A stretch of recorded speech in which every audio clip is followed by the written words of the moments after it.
All right, Shalom. All praises to Yahweh Bahashem, Yahweh Shai Bahashem Rakak Wadash. Double honors to the elder apostles, the bishops, and the elders of GMS who as well. Peace and salutation to the elect. My name is Aina.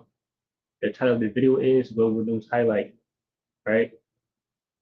And pretty much getting into global news worldwide that has happened in the past 24 hours using the artificial intelligence search engine DeepSeek, right? It's basically the same as using Google, but this will be pretty much, I guess, more efficient. At least that's what the world is pushing now, right? AI, digital age, and all of that. So we're using it to bring out news.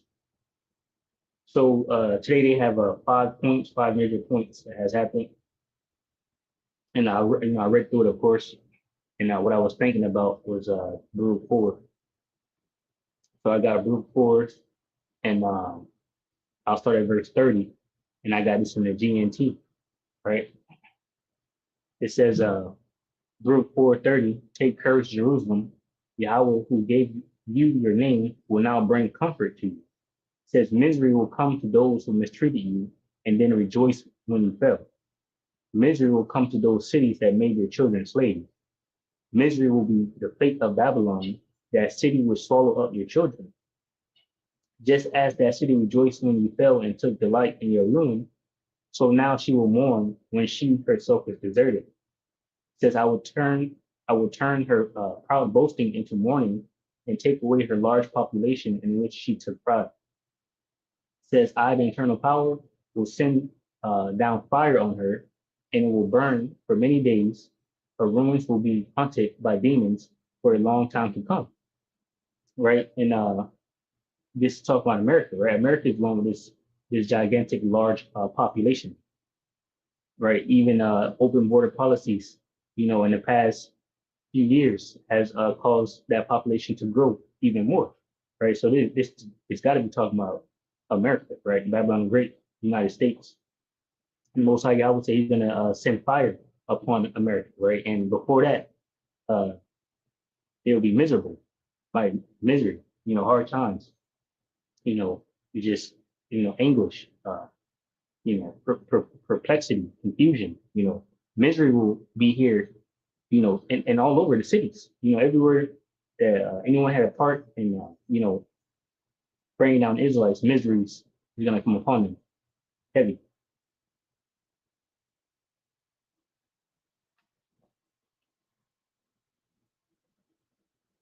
Right. So yeah, I wanted to grab that.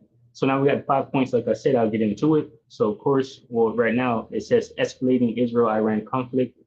So this one is escalating, getting more thick. It says third day of strikes. Israel and Iran continue exchanging heavy missile attacks, with at least 20 Israelis and scores of Iranians killed. So basically, death on both sides.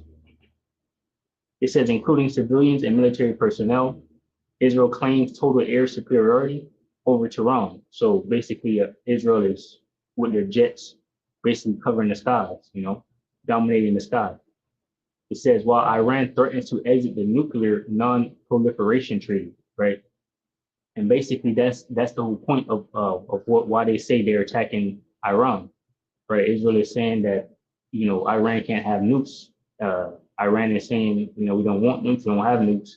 We even have treaties in place, to allow you to see, that we don't have these nukes and things like that. But because of what's happening, they're threatening to exit these treaties, which then they could get a nuke and most likely might use it, right?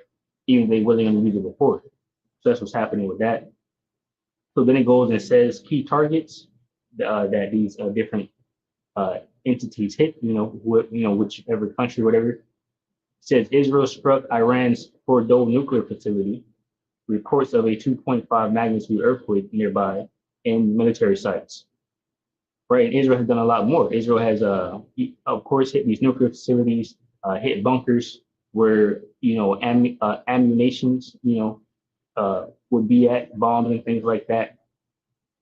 Also targeting high profile individuals, in the ranking, military personnel of Iran. So and then it says Iran hit Tel Aviv and Haifa, damaging homes and U.S. embassy property, no injuries. Right. So they're of course they're hitting Israel, and they're even hitting the embassy of uh, Israel. And right, pretty much before this event took place where Israel struck Iran, Trump, pretty much told his individuals to clear out the embassy, or only leave certain personnel there, right? They didn't want too many people there because obviously he knew what was going down or what might go down. So then it says U.S. role. So I guess it's now saying what's U.S. role in all of this? It says Trump vetoed an Israeli plan to assassinate the Iran's supreme leader, urging diplomacy. Right. So Trump is still trying to be this peace and safety guy. Meanwhile, no one's listening to him. Right. The only people that's listening to him is the people here in America. Right. And that being like by force. He's going around the judges that's telling him to stop doing things that he's doing. Stop picking up individuals off the streets and unlawfully sending them off to Guantanamo Bay and all of that. But he's still doing it. But anyway, he vetoed an Israeli plan to assassinate Iran's supreme leader, urging diplomacy. So he doesn't want this thing to happen. But Israel hasn't been listening to him, for the longest time now. So if that's what they want, then that's what they'll do. And like I mentioned earlier, they were already attacking, these high-profile individuals. All right, so we're at point 2 now. There's 5 points. It says a G7 summit opens amid tensions. Right, and I did a video last night going to the fact that they had a New York conference that was supposed to take place regarding the two-state solution between Israel and Iran. I mean, Israel and Palestine, right? But they didn't open that one, right? Because of what's happening right now with the war. But they opened the G7 summit. So anyway, G7 summit opens amid tensions. It says focus on Middle East, right, where things are popping off now. It says leaders in Canada grapple with the Israel-Iran crisis, with Trump pushing for trade deals and resisting pressure to escalate sanctions on Russia. Once again, trying for that peace and safety, with Trump resisting pressure to escalate sanctions on Russia because the people there want to sanction Russia. And Trump is saying no. So they're kind of bickering, right? They're divided in what they want to do, right? Pursuant to Matthew 12, a kingdom divided against itself shall not stand, right? So they're not sure on what to do next, basically, the route they should take. You have one side saying we should do this and one side saying, no, we shouldn't, right? So they're at odds. So, and they also have the situation with this Middle East thing, and they have Israel as a problem too. And the biography, if you go on WikiLeaks and you search up that October 7th, if it was, strike and whatnot, they've been keeping it updated with different, things. Whether someone wants to move their embassy over there and, be partners, they'll throw that in there and saying, this country showed great support for Israel in these days, or whatever the case may be. If you look up on WikiLeaks, it's there. And in there, Trump was quoted that Israel needs to hurry up and finish the job. They need to hurry up and finish the problem, which is the Gaza thing, right? But now, as you can see, it has expanded more and more, right? So they got a lot of problems. So I'll grab this Job 18 real quick.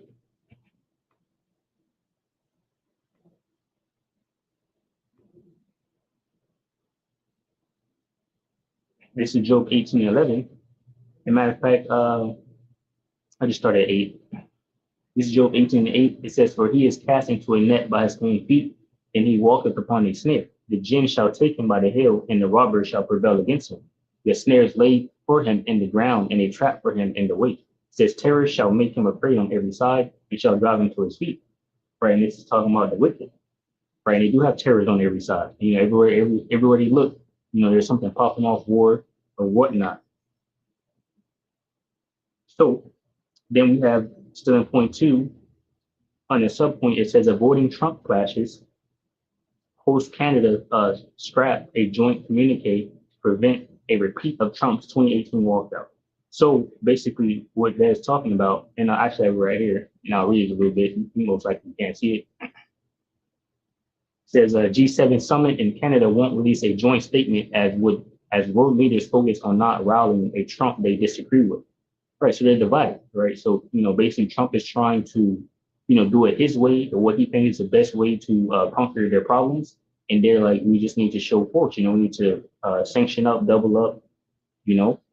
And Trump is saying that's not the way. So anyway, it says when U.S. President Donald Trump last came to Canada for a group of 7 summit, the enduring image was of him seated with his arms folded definitely, as then German counselor started spared daggers at him.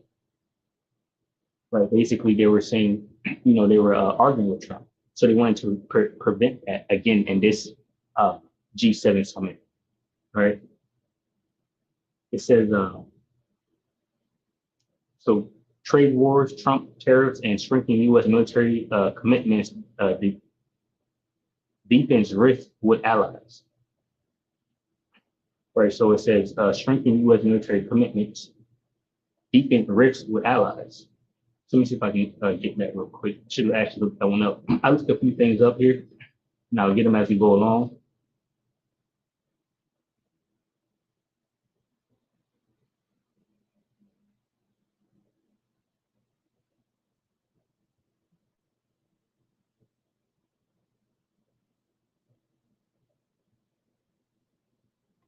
All right, strengthening U.S. military commitments.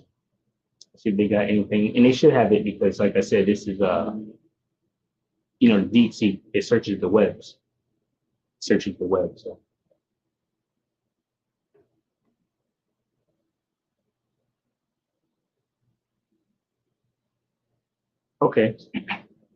okay, so I got it here. This is the AI overview. It says the U.S. military is facing a shrinking commitment characterized by declining enlistment rates and a shrinking pool of eligible recruits. This trend is driven by factors such as a strong economy, declining birth rates, and a growing number of young people deemed ineligible for military service due to health, behavioral, or criminal records.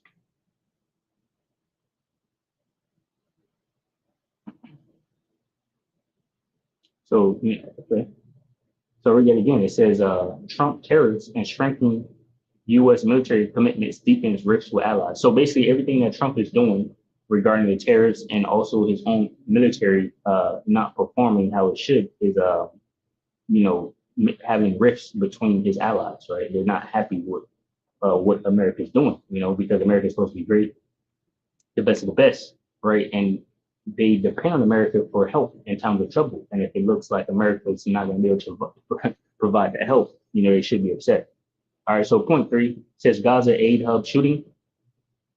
34 Palestinians killed.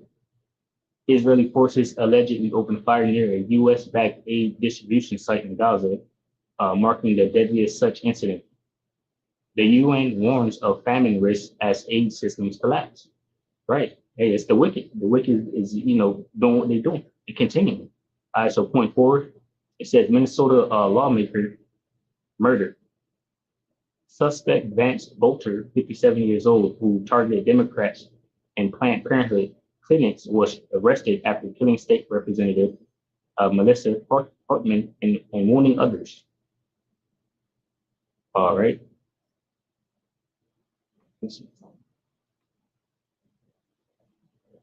Now we got point 5, which is the last point with little sub points there. It says Air India crash aftermath. Death toll rose to 270 in the June 13th Ahmedabad crash. And then it says another Boeing 787 made an emergency landing in Hong Kong. So I decided to look this up, because they said another Boeing 787, right? And these things have kind of just started to happen out of nowhere also with India. Once America joined ties with India a little bit more stronger since they put sanctions on Russia, right? Because it was an all-American flights that was pretty much falling out the sky, landing in America, looking like, missiles coming down. So it says 4 mid-air scares, 3 U-turns, 1 emergency landing, flyers on edge in the last 36 hours, right? So this was updated for June 16th, 2025. It is now June 2016. All right. So it says, within a span of 36 hours, four separate in-flight emergencies were reported involving aircraft from the United Kingdom, Germany, and India. Now, most of these were, I'll say you speak anyway. I'll get it. I'll get it because the really only important one I would say is the Indian one that actually had a real problem. The rest were, you know, kind of unrelated. It says these incidents have left the flyers feeling on edge, especially after the tragic crash of Air India that killed, like we just read, 270 people total, right? So then it goes into it says the incidents included a British fighter jet making an emergency landing on Sunday due to alleged low fuel. So, that was a fighter jet. It needed fuel. It had to make an emergency landing. Seems pretty normal. Then it says a bomb threat forcing a flight bound for Hyderabad to turn back to Frankfurt, right? So then you have the second flight, which would be a bomb threat, which there is war happening. So that makes sense also. Now, let's see if I can kind of zoom this in and see exactly what they're talking about. One second.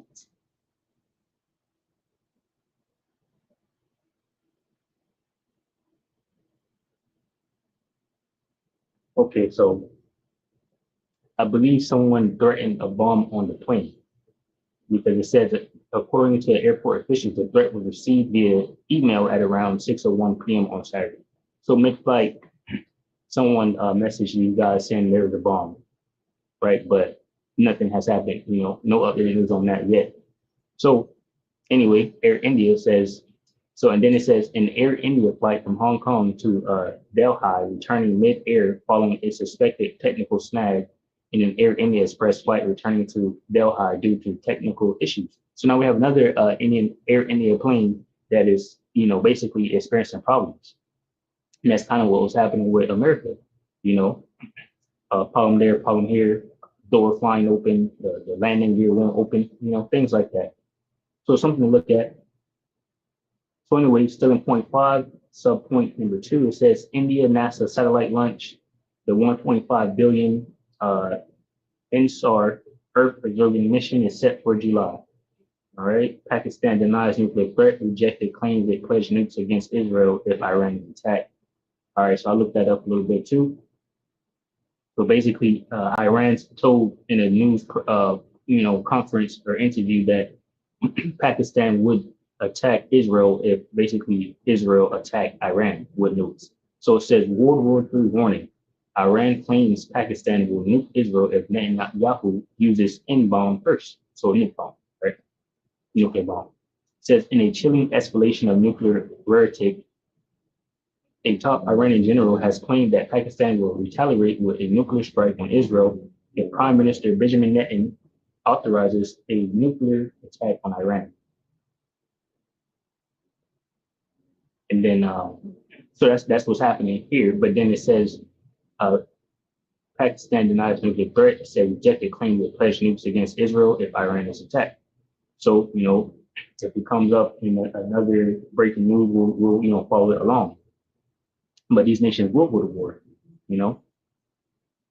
So, France-Israel tensions. Paris air show banned Israeli weapons displays sparking domestic outage. I'm sorry, diplomatic outage, right?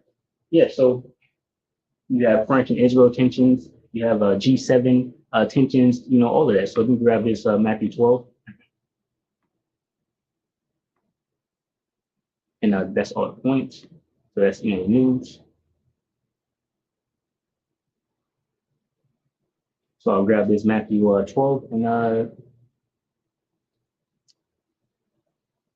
read it. Matthew 12 and 22, it says, then was brought unto him one possessed with the devil, blind and dumb, and he killed him, and so much that the blind and dumb both spake and saw.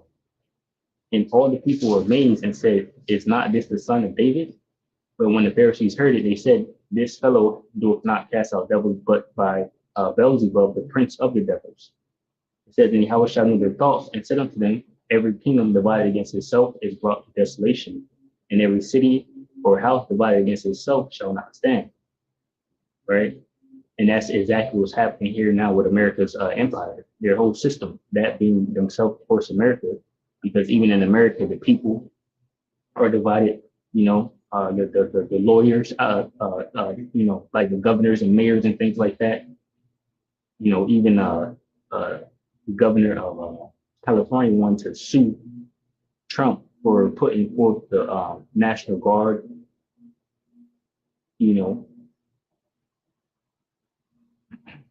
says Matthew 12 and 25, and Yahweh shot and also, like I said, G7, right, and the rest of them says, and Yahweh shall their thoughts and said unto them, every kingdom divided against itself is brought to desolation, and every city or house divided against itself shall not stand. And if Satan cast out Satan, he is divided against himself, how shall then his kingdom stand? Right, and that's pretty much the point. There's no way that this can carry on with them being divided. They can't operate properly. So anyway, that's been the news. Lord willing, we're edified from the lesson. I'll say shalom to those elect, which consists of men, women, and children. Shalom.